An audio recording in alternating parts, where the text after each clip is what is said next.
This is an automation of selling digital products without using payment gateway. Let me explain first my automation through a flowchart.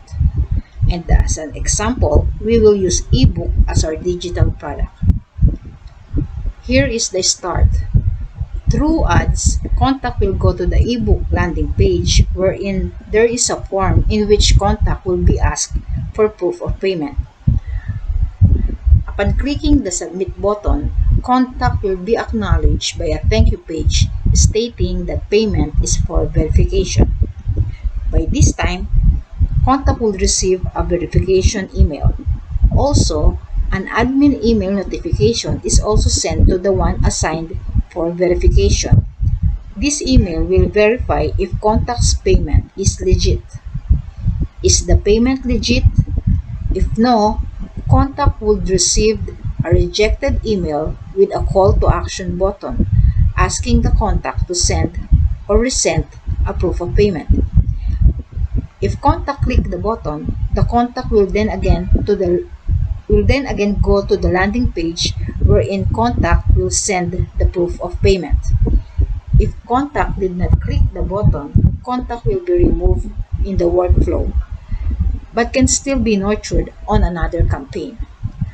Now that the contact is in the landing page and filled up the form with the proof of payment, contact will then receive the verification email.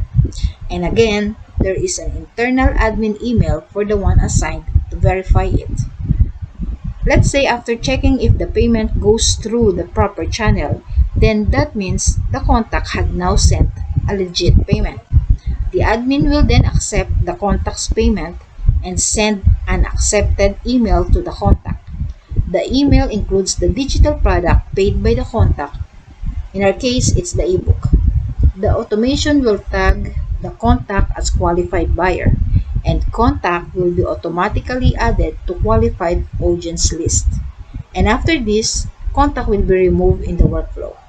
This is the automation, and now let's see how it is working. So we will start to a landing page selling ebook with a form with proof of payment. So here is the landing page. Then contact will click the button para mapunta siya sa form. Then contact will fill up the form. Upon clicking the submit button, contact will go to the thank you page.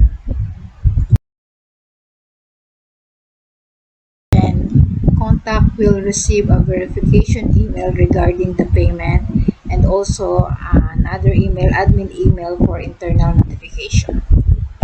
Here is the verification email received by contact, and here is the admin email wherein we will open, and here there are two buttons, and here are the payment details received from contact. Since the payment screenshot is not legit, we will click reject payment. Then we will go to payment rejected page, and here on the workflow, since the contact went to the payment rejected branch, it received a rejected email. Here is the rejected email received by the contact. This is a payment declined email wherein there is a call to action button to be clicked by the contact if the contact wants to send another proof of payment. Once the button is clicked, a contact will now go again to the landing page.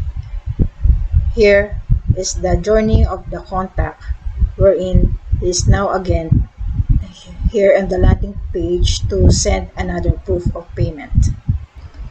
If contact send the proper and legit proof of payment, the admin will now accept his payment and will send an accepted email together with the family ebook. The contact will then be tagged as qualified buyer and automatically be listed on qualified audience list. I had made the flowchart possible with all my automations working. If you are looking to automate your digital product sales and boost your revenue, my services can help you achieve that.